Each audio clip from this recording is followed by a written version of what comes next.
Pero vamos a continuar. Ya 2 semanas estuvimos viendo diferentes puntos. Y aunque ya vimos cuando Jesús habla con la mujer samaritana, vamos a ver así rapidito un punto o dos que quedó pendiente al hablar de este pasaje. Y quisiera que pudiéramos poner ahí estos pasajes cuando Jesús está hablando con la mujer samaritana. Dice: cierto día un experto en la ley religiosa se levantó para probar a Jesús con la siguiente pregunta: ¿qué debo hacer para heredar la vida eterna? Veamos que dice que se levantó para probar a Jesús. Es importante ir notando lo que la Escritura nos aclara o nos dice, haciéndole una pregunta: ¿qué debo hacer para heredar la vida eterna? No dice la Escritura específicamente aquí, pero como era un conocedor, dice aquí, de la ley religiosa, dice la Nueva Traducción Viviente, él, al hacerle esa pregunta, aunque la Escritura no lo especifica, leyéndolo, yo estaba meditando o imaginándome. Tal vez este experto en la ley religiosa, al hacer esa pregunta, tal vez la hizo como diciendo: yo sé que yo, como soy un experto en la ley, pues yo estoy bien. Pero él no contaba con que Jesús le iba a responder con otra pregunta. Él preguntó: ¿qué debo hacer para heredar la vida eterna? Jesús contestó con otra pregunta. Le dice: ¿qué dice la ley de Moisés? ¿Cómo la interpretas? O sea, Jesús le hace otra pregunta. Y cuando Jesús le hace esa pregunta al hombre, si recuerdan, ¿qué fue lo que contestó el hombre? Este hombre contesta precisamente con lo que dice la Escritura en el Antiguo Testamento, el pasaje que dice: ama al Señor tu Dios con todo tu corazón, con toda tu alma, con toda tu fuerza y con toda tu mente. Y ama a tu prójimo como a ti mismo. Correcto, le dijo Jesús. Recordamos este pasaje. Pero ¿qué más le dice Jesús? Le dice: haz eso y vivirás. Le dice Jesús: haz eso y vivirás. Entonces, este conocedor de la ley, cuando le hace la pregunta a Jesús, yo no sé qué se imaginó él que Jesús le iba a responder o contestar, pero Jesús le dice: bueno, ¿qué dice la ley de Moisés? ¿Cómo tú la interpretas? Él mismo se responde la pregunta que él le hizo a Jesús, este mismo hombre. Si lo vemos como es, Jesús más le dice: bueno, ¿qué dice la ley? Él conocía la ley, él responde. ¿Y qué le dice Jesús? No lo dice así, pero es como que le está dando a entender: bueno, tú mismo te contestaste la pregunta que me hiciste. Haz eso y vivirás. Entonces es importante, en este caso, este hombre conocedor de la ley, tal vez él pensaba en su corazón: yo estoy bien delante de Dios, porque él conocía la ley. Pero cuando con la misma respuesta que él mismo se dio a sí mismo, realmente él se dio cuenta, cuando Jesús le dijo: haz eso y vivirás, él se dio cuenta que él, aunque conocía la Escritura, porque era un conocedor de la ley, no la estaba llevando a cabo o no la estaba poniendo por obra. ¿A cuántos no nos pasa eso? Yo creo que a todos. conocemos de la Escritura y a veces hasta de memoria, pero a la hora de poner por obra, en el momento, en la circunstancia necesaria o precisa, donde nosotros tenemos que poner por obra la Escritura, no lo hacemos. Todos, yo me incluyo, a todos nos pasa. Como en este momento, tal vez le pasó a este hombre. Él quiso, como dice aquí, quiso probar a Jesús.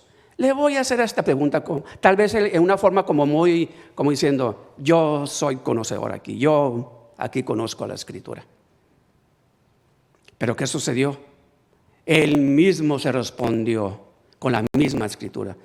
Jesús nomás le dijo, bueno, a ver, haz eso y vivirás. ¿Por qué le dijo, haz eso y vivirás? Porque él preguntó, ¿qué debo hacer para heredar la vida eterna? Haz eso. O sea, como dice ese dicho, no le busquemos 5 patas al gato.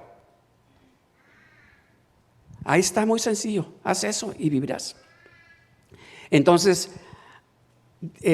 continúa diciendo la Escritura y dice, el hombre quería justificar sus acciones. Entonces le volvió a preguntar a Jesús cuando hace mención del buen samaritano y de esa palabra, esa parábola. Y Jesús, el hombre quería justificar sus acciones y le vuelve a preguntar a Jesús, ¿y quién es mi prójimo? Y ahí es en donde Jesús le hace la mención de esa parábola o de esa historia del buen samaritano. Pero continúa después en el versículo 36, Jesús dice, ¿cuál de los 3 te parece que fue el prójimo del hombre atacado por los bandidos? Dice la Nueva Traducción Viviente. O sea, ¿cuál de esos 3, hablando del sacerdote, del levita y de ese hombre samaritano que lo ayudó? Jesús le hace esa pregunta a este conocedor de la ley. ¿Y qué es lo que contesta ese hombre? El hombre contestó, dice la Escritura, el que mostró compasión, o como dice aquí, el que usó misericordia, o el que mostró compasión. ¿Y qué le contesta a Jesús? Así es, ahora ve y haz tú lo mismo. Le vuelve a decir, ve y haz tú lo mismo. Entonces, vemos aquí que la respuesta que Jesús le da a este conocedor de la ley es una respuesta de que tenía que obrar ese hombre, tenía que poner en acción algo, poner en acción la Escritura, hacer algo. Entonces, estamos hablando, continuando de lo que vimos hace 2 semanas, en dos servicios anteriores. Estamos hablando de los adoradores, que Dios está buscando adoradores que le adoren en espíritu y en verdad. Entonces, hacíamos la pregunta, ¿cómo podemos ser ese adorador en espíritu y en verdad? Estos ejemplos que vemos aquí, Jesús está diciendo, haz esto.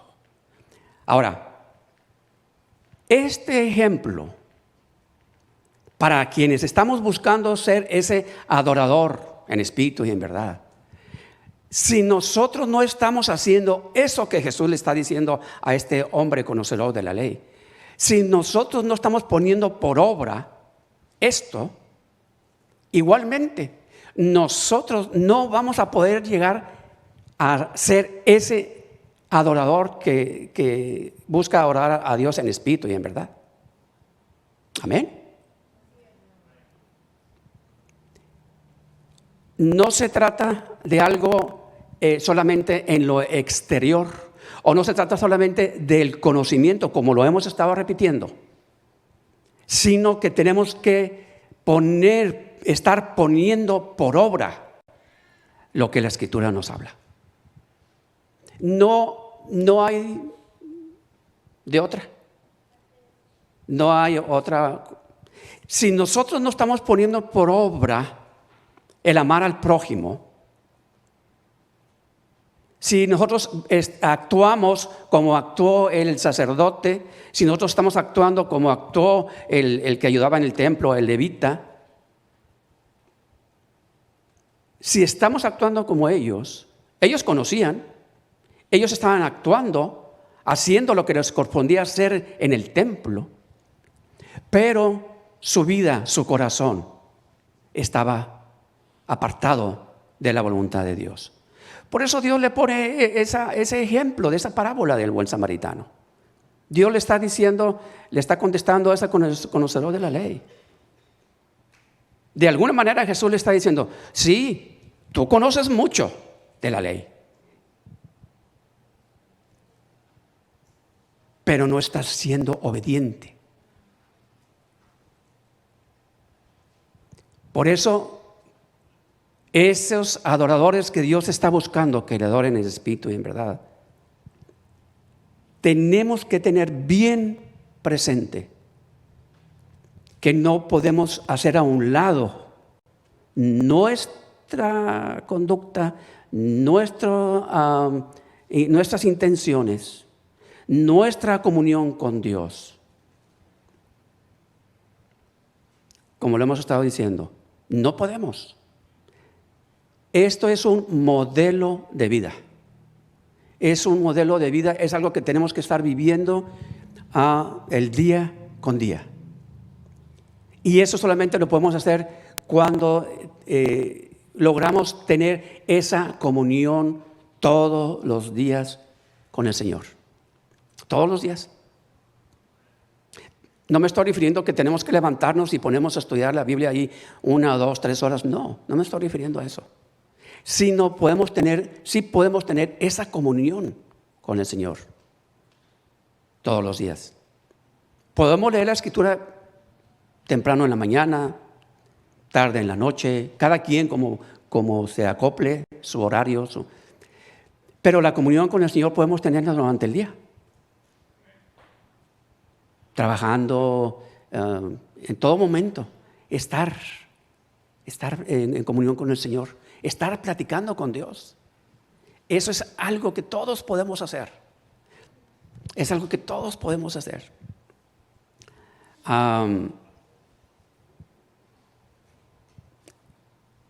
El sacerdote y el levita, ellos estaban haciendo sus ritos que tenían que hacer en el templo. Pero era eso. Eran ritos. Era eso, nada más. Era solamente, hacían lo que tenían que hacer porque era lo que se tenía que hacer. Y a veces, como cristianos, vamos a la iglesia, hacemos lo que tenemos que hacer porque es lo que se tiene que hacer. Cantar esto, lo otro, todo lo que se tiene que hacer. Hablar y decir las palabras que religiosamente a veces tenemos que decir. Hermano, Dios le bendiga. Y digo religiosamente porque a veces decimos, hermano, Dios le bendiga, pero realmente en nuestro corazón no estamos queriendo decir Dios le bendiga. Lo decimos por compromiso, lo decimos por costumbre, lo decimos. ¿Por qué? Porque nuestro corazón no ha estado en esa comunión con Dios. Por eso es bien importante nosotros entender esto. Por eso he sentido en mi corazón compartir varios domingos al respecto y no solamente hablar algo así general. ¿Para qué? Para que entendamos que se trata de un modelo de vida. Por ejemplo, el buen samaritano, él estaba siguiendo, vamos a decir así, el modelo de vida que Dios dice en su palabra. El samaritano, que él no estaba trabajando en el templo, ni estaba en el templo ahí sirviendo a Dios o adorando a Dios. El buen samaritano, ese era su, vamos a decir, su forma de vida, su modelo de vida. Porque cuando vio la necesidad de aquel hombre ahí que había sido golpeado, él se detuvo y actuó con misericordia. E hizo lo que Dios quiere que hagamos, lo que Dios quería que hicieran, tanto el sacerdote como el levita, y no lo hicieron. Amén. Entonces nos damos cuenta de que a veces de nada nos sirve estar o querer vivir una vida religiosa haciendo lo que se debe de hacer como el sacerdote y el levita. Amén. Tenemos que poner por obra lo que la Escritura nos está enseñando. Fíjense, vamos a ir buscando ahí Miqueas 6:8. Creo que lo vimos y lo voy a repetir así rapidito. Miqueas 6:8. Si nosotros vamos a ofrecer, vamos a decir, venimos a la iglesia a adorar a Dios, o vamos a estar en oración, estamos orando al Señor, o inclusive en ayuno, vamos a estar, si buscamos estar en ayuno, podemos decir que hay voy a usar la palabra, un procedimiento para nosotros ofrecer a Dios esa ofrenda, ese sacrificio, esa oración, ese ayuno. Miqueas 6:8 dice: oh hombre, Él te ha declarado lo que es bueno. Fíjense, Él te ha declarado lo que es bueno. ¿Y qué pide Jehová de ti? Fíjense lo que dice: solamente ¿hacer qué? Hacer justicia y amar misericordia y humillarte ante tu Dios. Voy a repetir, veámonos, dice: Él te ha declarado lo que es bueno. ¿Y qué pide Jehová de ti? ¿Qué pide Jehová? Podemos decir cada uno, de mí. Hacer justicia. Ya dijimos la vez anterior en cuanto a lo que significaba el hacer justicia, ¿recuerdan? Sí, ¿verdad? Que no era levantarnos ahí a la calle y justicia, que se haga justicia, sino nosotros hacer justicia. Dijimos que era ser justos en todo lo que hacemos, en todo lo que decimos, en nuestros pensamientos, todo. Hacer justicia, amar misericordia y humillarte ante tu Dios. Ese es, de alguna manera, esos son, vamos a decir, pasos importantes que nosotros tenemos que estar dando, pasos que tenemos que estar haciendo para poder llegar a ser esos adoradores que adoran al Señor en espíritu y en verdad. ¿Estamos haciendo justicia? Amando misericordia. ¿Cómo nos dice la Nueva Traducción Viviente en este mismo pasaje? ¿Cómo nos dice? Porque es bien importante entenderlo, hermano, porque esto es algo que tenemos que tenerlo bien presente para, como estoy diciendo, que sea parte de nuestra vida. Dice la Nueva Traducción Viviente. Oh pueblo, el Señor te ha dicho lo que es bueno y lo que Él exige de ti. Que hagas lo que es correcto, que ames la compasión y que camines humildemente con tu Dios. Si no estamos haciendo estos, vamos a decir, puntos básicos que nos pide la Escritura, no vamos a poder, repito, poder llegar a ser esos adoradores que adoran al Padre en espíritu y en verdad. Está claro, ¿no? Lo que nos dice la Escritura. Pero como que esos son requisitos, vamos a llamarle básicos.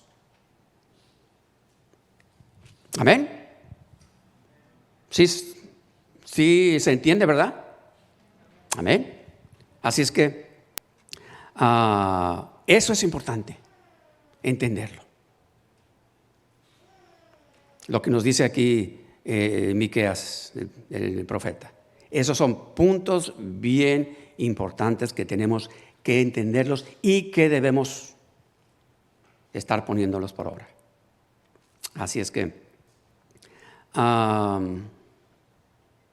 fíjense, en Mateo 6, versículos 9 al 15, cuando nos habla aquí el Señor, cuando está enseñando, le preguntan, Señor, enséñanos a orar. Y Jesús les dice, vosotros pues oraréis así. Y vamos a notar algo bien importante aquí. Cuando, por ejemplo, en este caso, en cuanto a la oración, que le están pidiendo a los discípulos cómo orar. Jesús les empieza diciendo, ustedes van a orar así. Padre nuestro que estás en los cielos, santificado sea tu nombre. Venga tu reino, hágase tu voluntad como en el cielo, así también en la tierra. Entonces, fíjense, cuando Jesús les empieza a decir cómo orar, a lo mejor de repente, ¿cómo oramos nosotros normalmente? ¿Cuál es nuestra, bueno, tal vez la mayoría, no todos, pero cuál es cuando nosotros vamos a orar a Dios? ¿Qué es lo que hacemos? Generalmente, consciente o inconscientemente, oramos directamente pidiendo nuestra necesidad, exponiendo nuestra necesidad. Pero cuando Jesús está diciendo, bueno, van a orar así, primeramente les está diciendo el versículo anterior, Padre nuestro que estás en los cielos, santificado sea tu nombre. Esto ya se ha hablado en diferentes ocasiones. Mi esposa ha enseñado al respecto también en diferentes ocasiones. Pero es bien importante estar en constante repaso y entendimiento en cuanto a lo que dice aquí la Escritura. Jesús le está diciendo, cuando tú vas a orar al Padre, primeramente tienes que reconocer quién es, en dónde está. Padre, que tú estás en los cielos, o sea, un reconocimiento antes de exponer mi necesidad, antes de exponer lo que yo necesito, lo que yo quiero, lo que sea.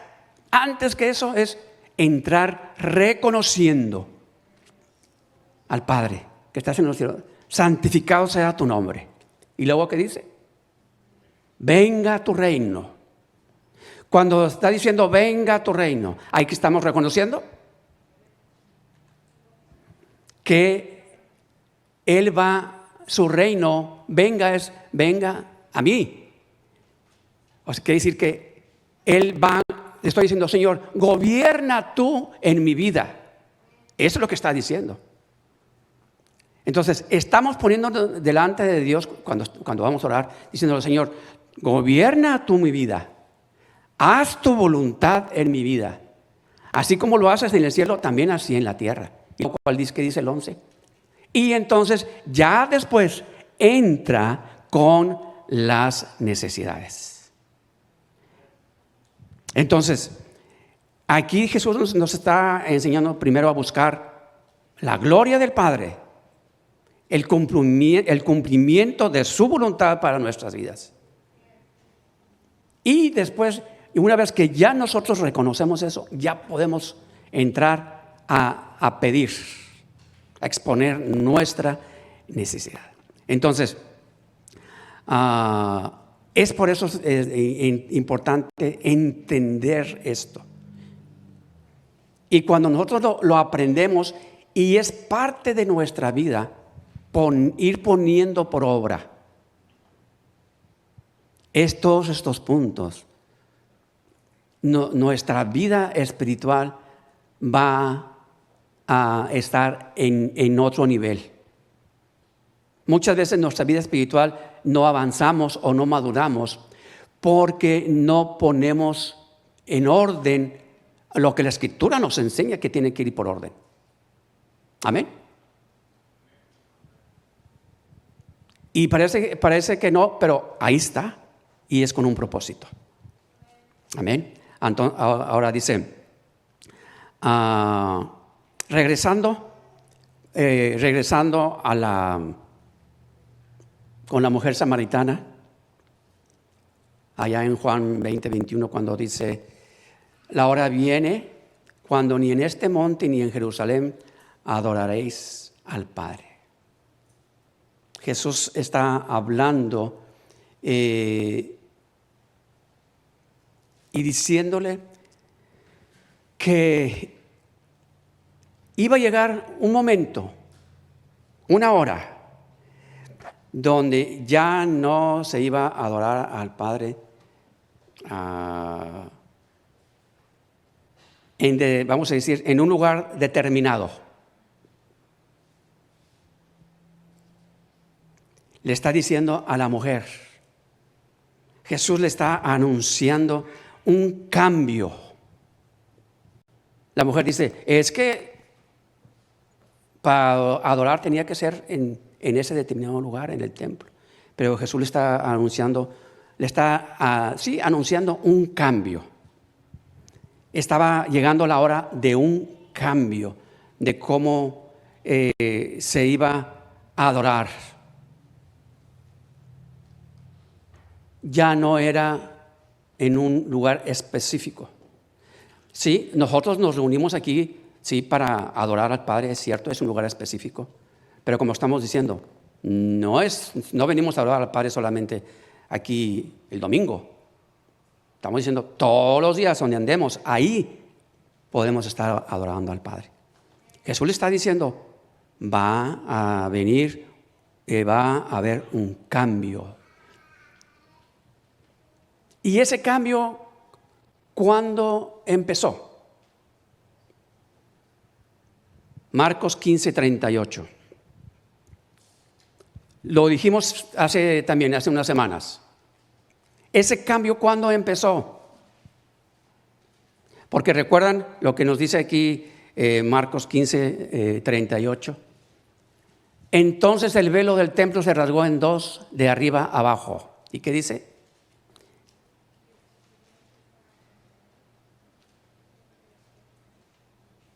Bueno, ya continúa diciendo lo que dijo el cinturón. Bueno, el punto es, cuando el velo del templo se rasgó en dos, de arriba abajo, ya lo dijimos hace unas semanas, en ese momento,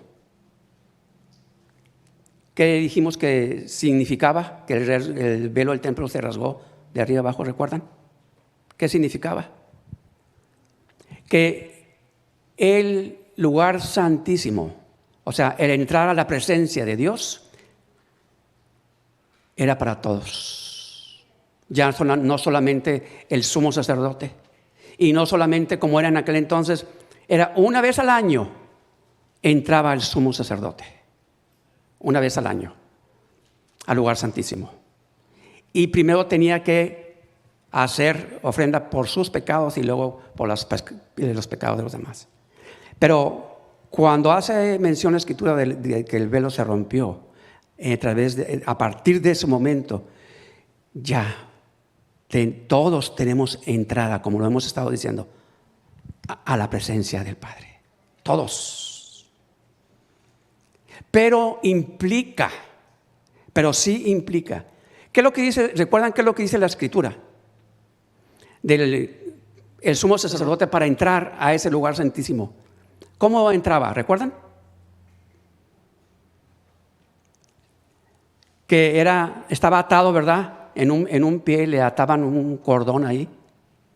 Y cuando entraba al lugar santísimo, si ese sacerdote, por cualquier causa que no entraba él como debía haber entrado, había de repente quienes morían.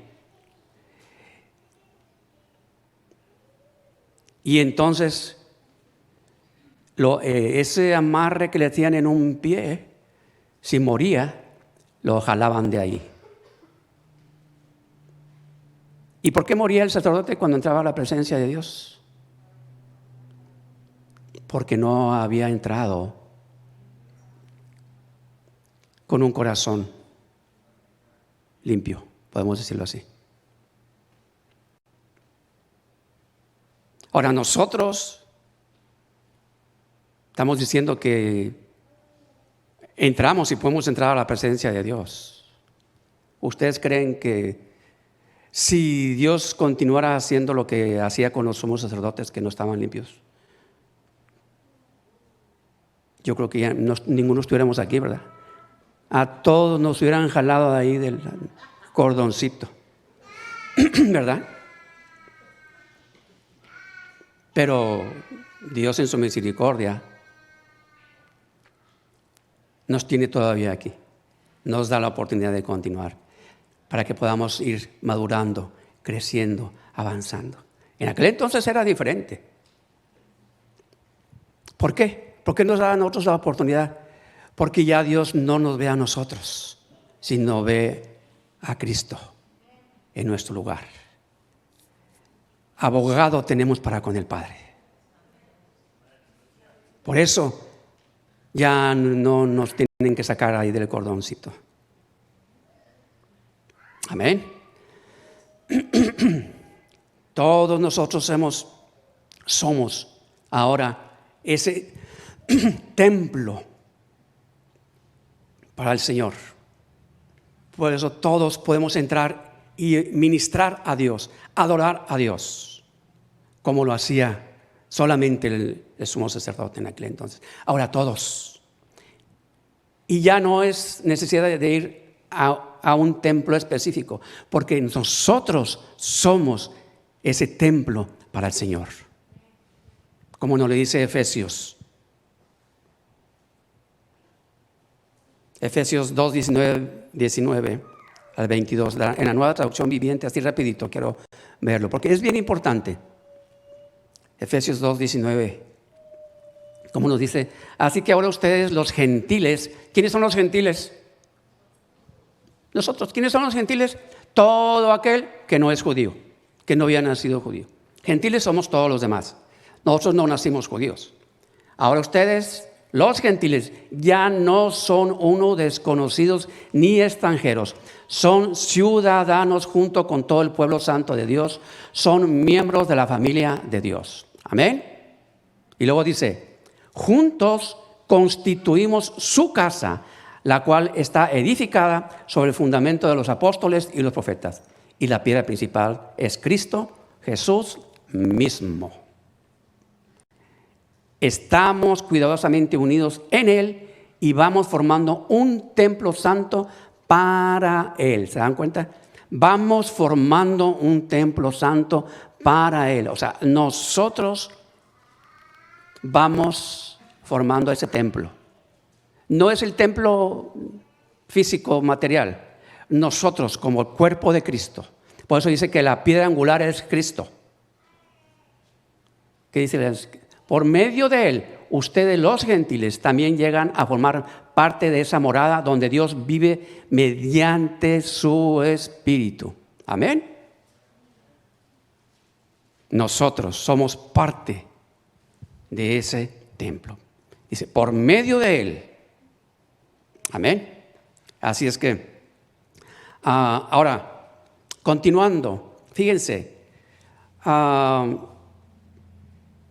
ahí, cuando Jesús está hablando con la mujer, Juan, creo que sí es 4, 16, 18, creo que sí es, ¿verdad? Cuando que Jesús le mandó que llamara a la mujer, a su marido. ¿Qué le dijo? A ver, creo que sí es, ¿verdad? Juan 4, 16. Dice, Jesús le dijo, ve, llama a tu marido y ven acá.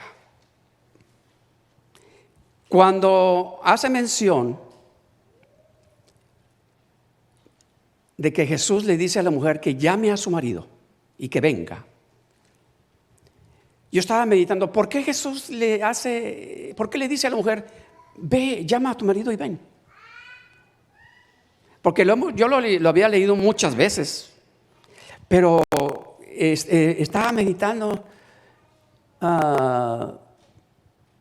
Veamos lo que dice en la Reina Valera, cuando le dice, ve, llama a tu marido, ven acá, o llama a tu esposo y ven.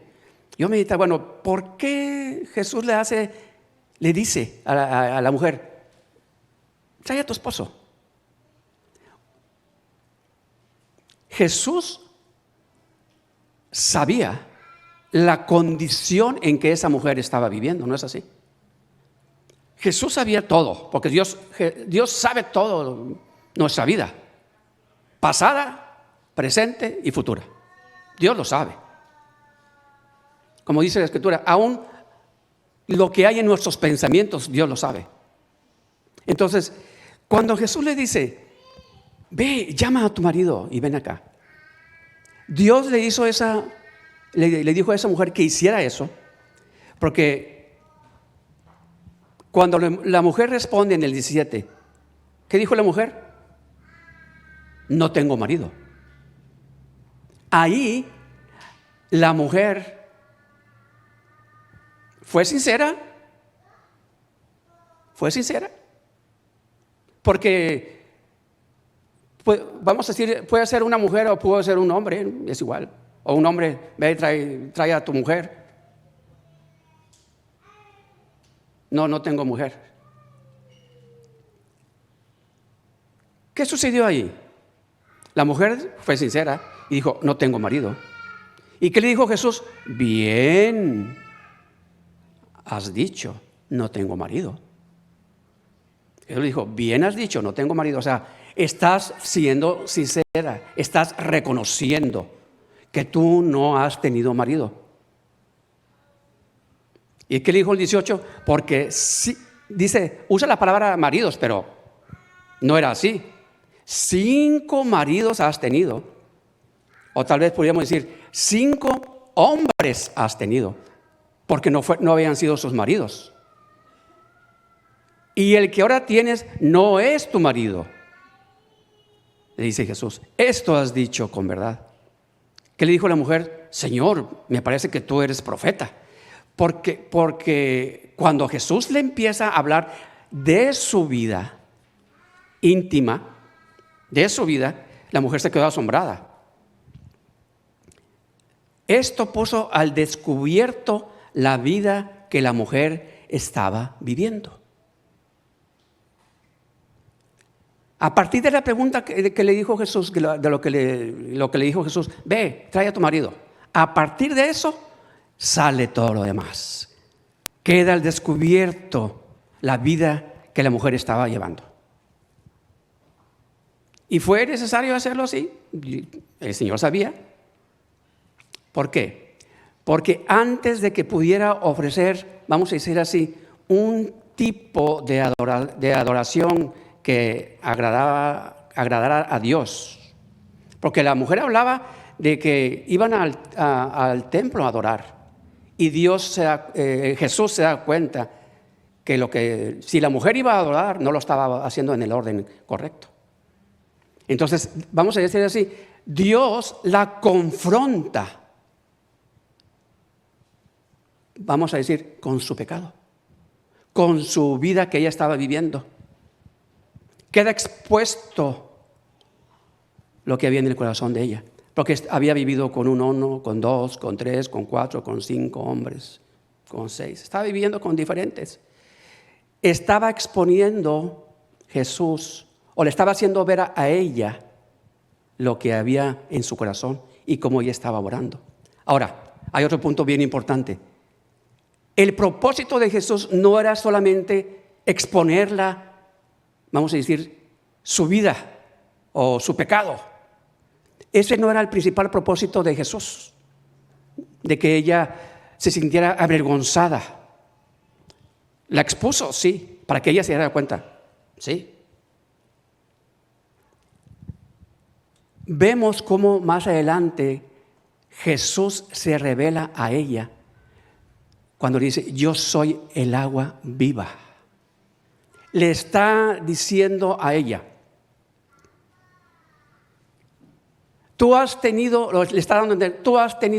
has vivido con diferentes hombres, porque hay una sed en ti, y que tú esa sed la has querido llenar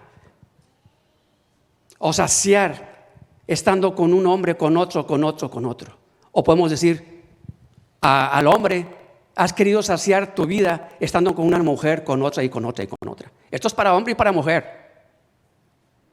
¿Amén? Entonces Jesús confronta aquí a la mujer cuando le dice: yo soy el agua viva. Jesús se está manifestando a ella y él está diciendo: esa sed espiritual que tú tienes solamente puede ser saciada por mí. La mujer le dice: yo quiero esa agua, ¿recuerdan? Y Jesús le dice: yo soy el agua viva. ¿Qué es lo que había en la mujer? Una sed espiritual que la tenía viviendo una vida, vamos a decir así, fuera de orden. Y así ella nunca iba a poder realmente llegar o entender para cómo adorar al Padre. Amén.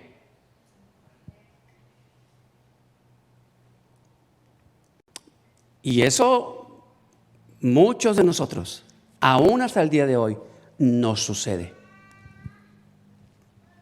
Todos tenemos una sed espiritual hasta el día de hoy.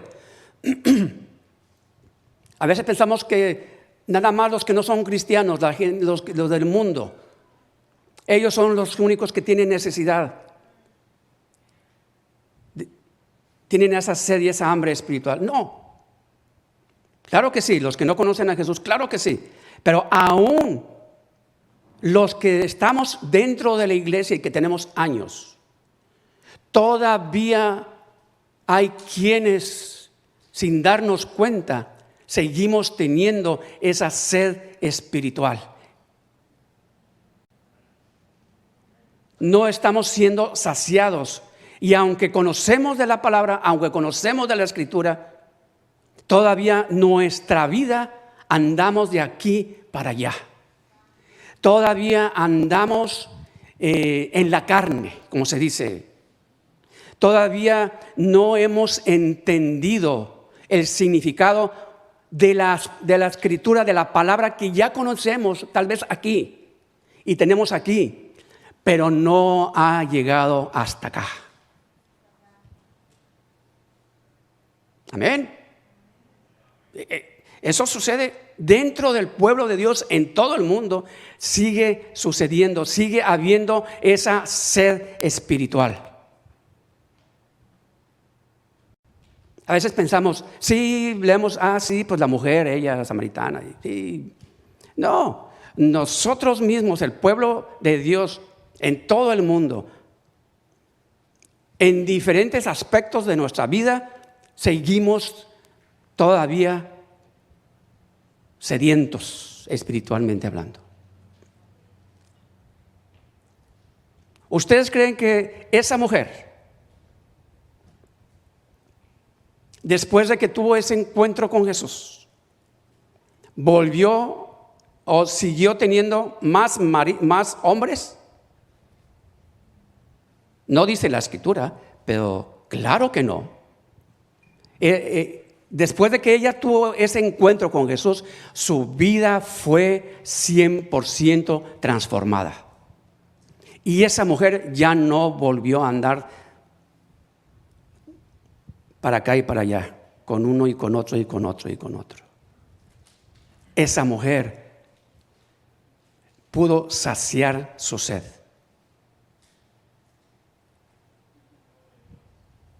Amén.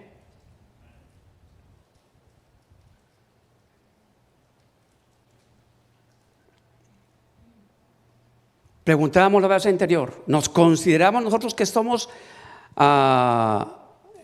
esos adoradores que estamos adorando al Padre en espíritu y en verdad?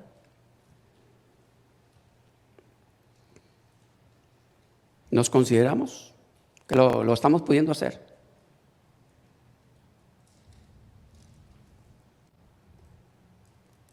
Si no lo estamos pudiendo hacer todavía, es importante entenderlo. es importante. Lo que leemos en la Escritura, todos continuamos o cometemos, seguimos cometiendo errores, sí, todos. Seguimos cometiendo faltas para con Dios, sí, todos, de una manera u otra. Pero lo importante aquí es lo que nos enseña la Escritura, por ejemplo, lo que le pasó a David. ¿Qué le pasó a David siendo rey? Todos lo sabemos. El pecado que cometió con Betsabé, ¿verdad? ¿De acuerdo? ¿Qué dice 2 Samuel 11? Aunque él ocultó el pecado y actuó como si no hubiera pasado nada, sin embargo, su comunión con el Señor se vio afectada inmediatamente. David había cometido un pecado y él pretendió continuar adelante como si nada pasara. Pero ¿qué dice en el Salmo 32, 3 y 4? Que es el rey David hablando. Mientras callé, se envejecieron mis huesos en mi gemir todo el día. Porque de día y de noche se agravó sobre mí tu mano. Se volvió mi verdor en sequedades de verano. Dice la Nueva Traducción Viviente, Salmo 32, 3 y 4. Mientras me negué a confesar mi pecado, mi cuerpo se consumió. Hermanos, no nos neguemos venir delante del Señor y confesar cada quien nuestras faltas. ¿Qué faltas tenemos? Tal vez nada más Dios y uno sabe. Pero nosotros tenemos que confesar. Y si decimos el confesar, se trata de que voy a confesar y ya no voy a continuar con lo mismo, porque si digo confieso y vengo al Señor, perdóname, pero continúo haciendo lo mismo, pues entonces no me estoy arrepintiendo. Mientras me negué a confesar mi pecado, mi cuerpo que se consumió. Día y noche tu mano de disciplina pesaba sobre mí, dice David. Mi fuerza se evaporó como agua al calor del verano. ¿Pero qué sucedió? Todo cambió cuando David confesó su pecado. Todo cambió. Salmo 32, 5 y 11. Mi pecado te declaré, dice David, y no encubrí mi iniquidad. Dije, confesaré mis transgresiones a Jehová, y tú perdonaste la maldad de mi pecado. Alegraos en Jehová y gozaos justos y cantad con júbilo todos vosotros los rectos de corazón. Fíjese, es interesante ver cuando David está mencionando aquí, en este salmo, cuando él declaró su pecado, cómo relaciona, fíjense, mi pecado te declaré, no encubrí mi iniquidad. Dije, confesaré mis transgresiones a Jehová, y tú perdonaste la maldad de mi pecado. Y después continúa, ¿y qué dice? Este viene siendo, creo que el versículo 11. En el versículo 11 creo que sí es ese. Así es. Alegraos en Jehová y gozaos justos. O sea, está haciendo mención de que confesó su pecado. Y él está consciente de que fue perdonado. Y después dice en el 11, alégrense en Jehová, gócense justos, canten con júbilo todos vosotros, los rectos de corazón. Entonces, él conecta de que fue perdonado, reconoció su pecado, fue perdonado y dice, alégrense, gócense. Entonces, vemos que mientras él no había confesado su pecado, él no podía venir con toda libertad a adorar al Señor, a gozarse. Es interesante cómo conecta una cosa con la otra. Por eso decimos, nosotros no podemos venir a aquí cuando venimos a la iglesia específicamente a cantar, a adorar a Dios a través del canto. No podemos hacerlo con toda libertad si en nosotros hay algo que estamos encubriendo. No se puede. No se puede. Nos engañamos a nosotros mismos en cuanto a nuestra relación con Dios. Dios lo sabe. De Dios no nos podemos esconder. Pero lo que nos está diciendo aquí la Escritura es: mira, haz esto para que puedas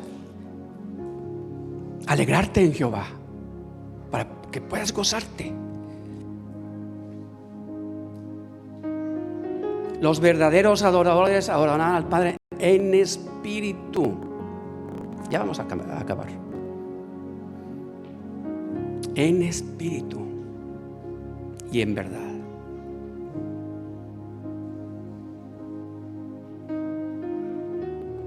Adorar a Dios en espíritu. ¿Qué entendemos adorar a Dios en espíritu?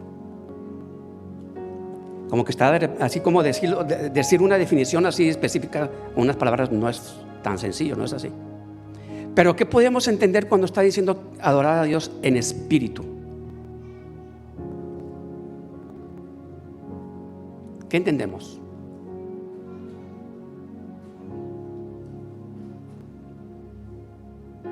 Es interesante.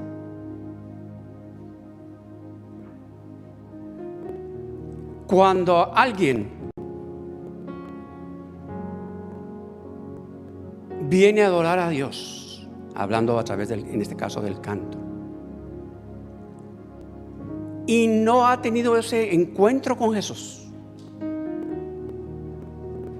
el Espíritu de Dios, el Espíritu Santo, no mora en él, en la persona. Por eso decíamos en Corintios, al hombre común y corriente las cosas del Espíritu no las puede entender, porque se han de discernir espiritualmente. Igual, adorar al Señor en espíritu solamente lo puede hacer aquel que ha tenido ese encuentro con Jesús y que el Espíritu Santo mora en él. Si no, ¿cómo?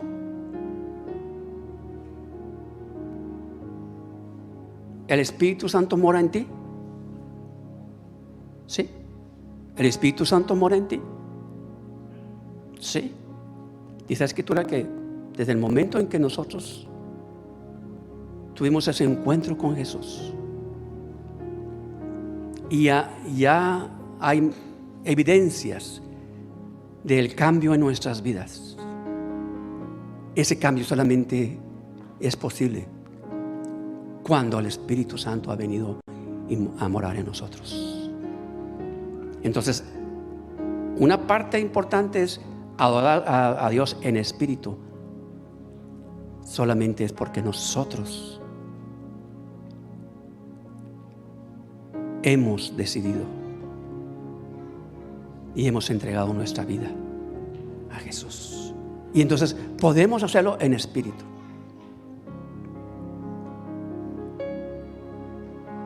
Por eso Jesús dijo en Juan 3, 5 al 8: de cierto te digo, que el que no naciere de agua y del Espíritu no puede entrar en el reino de Dios.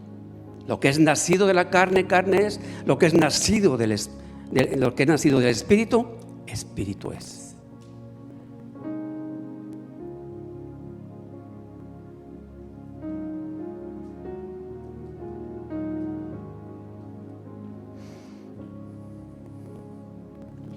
Vamos a ponernos de pie.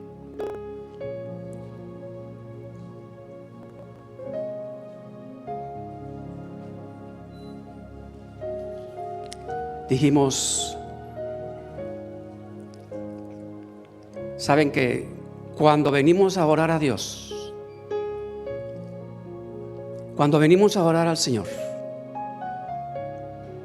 Él escudriña nuestros corazones antes de escuchar lo que nuestros labios dicen o las expresiones que hacemos con nuestro cuerpo.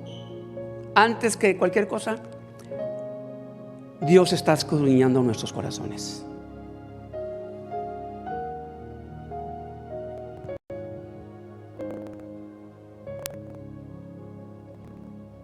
Como leímos aquel pasaje de Isaías la vez pasada.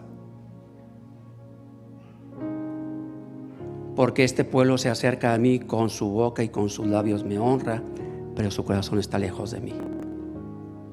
Y su temor de mí no es más que un mandamiento de hombres. ¿Recuerdan?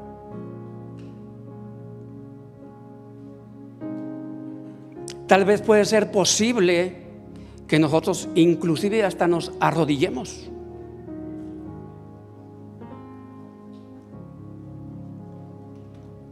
Y nos podemos arrodillar, cantar, pero podemos estar arrodillados ante el Señor. Pero todavía, si nuestro corazón puede y continúa estando no dentro de la voluntad de Dios.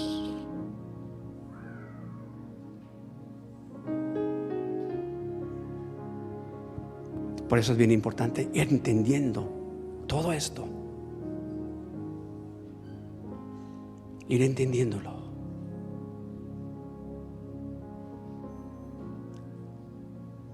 Gracias, Señor.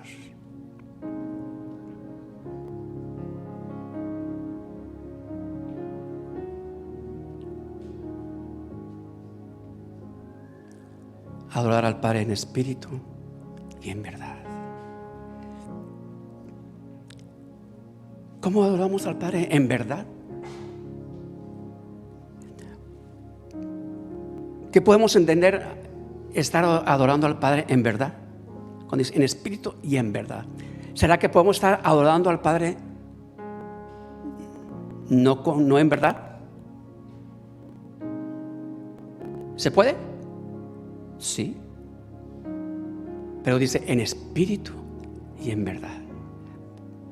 ¿Qué quiere decir? Que podemos estar pretendiendo que estamos adorando al Padre, pero si no es de corazón, entonces estamos fingiendo. Estamos fingiendo. Si estamos fingiendo, entonces no es en verdad.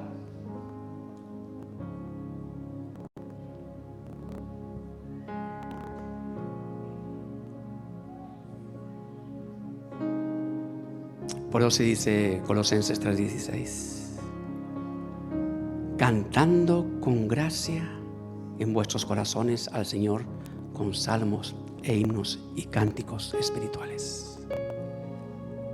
Cantando con gracia en vuestros corazones. Especifica, en vuestros corazones.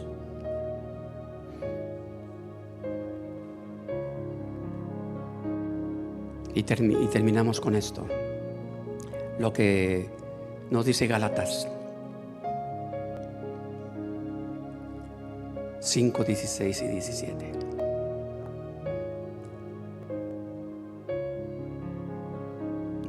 Dice la Reina Valera: digo pues, andad en el Espíritu y no satisfagáis los deseos de la carne.